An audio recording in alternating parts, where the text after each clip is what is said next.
Welcome back to yet another video that we are going to talk about coping with loss and grief. I don't know what you've lost over the couple of years. Be it your job, be it your business, be it an opportunity, or be it that you lost a loved one or a family member. Follow these conversations to just learn some of the great tips that you can use to deal with your loss. I like a quote by Dr. Wango, and he says that when you lose someone, you tend to ultimately realize how interconnected everybody is with each other. And certainly, you also realize that everyone is so special in their own way. Also, nobody can replace anyone.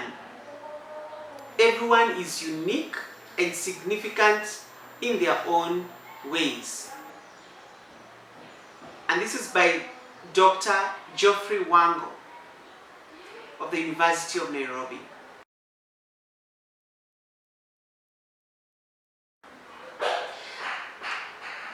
What are some of the tips, or how do you deal with the loss?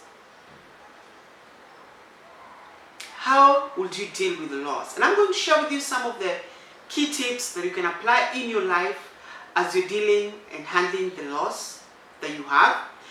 One of it is that healing is a process. We need to understand that healing does not occur overnight. When you lose your job, when you lose your loved one, when you lose that relationship that you had cherished for so long, healing does not come overnight. You need time. Time allows us to heal. And this is because it gives us an opportunity to resolve the range of feelings that we experience. And this is very important. And then number two that you need to know is that you need to acknowledge and accept your feelings, both the positive and the negative feelings. And this enables you to process your thoughts appropriately. Number three, which is very important, is that you need to develop what we call a stress management technique. So you need to come up with a strategy of how you're going to deal with the stress, how you as a person, you're going to manage your stress. So you need to develop a stress management technique and mechanism. The other one, which is very important, is that you need to confide in a trusted individual. Tell your story of the loss in your own time and in your own pace. Don't be under pressure to explain your loss to the world and to everyone. Take your time. Get someone you are confident with and you can confide with and share. Just talk through your loss. Just air out what you're going through to someone. But to the world, take your time. Take your time. The other bit is leisure and exercise. This is very important because leisure and exercise, they help us to reduce the distress that we experience. Okay? And so taking up interesting activities like swimming, dancing, music will help us to deal with the loss and grief that we are experiencing in our lives. And this is very important.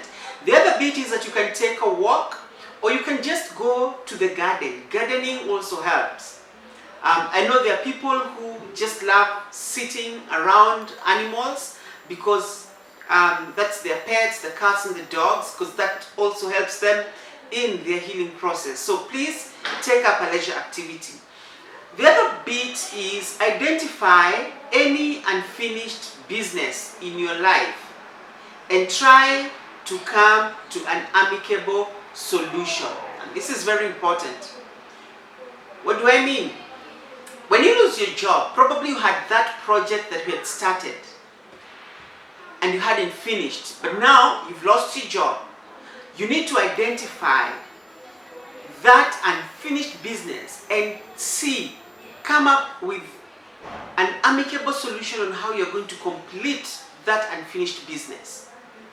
If it was something to do with an opportunity you lost, or you lost a loved one and you had issues, see how you're going to come to a closure in the issues, right?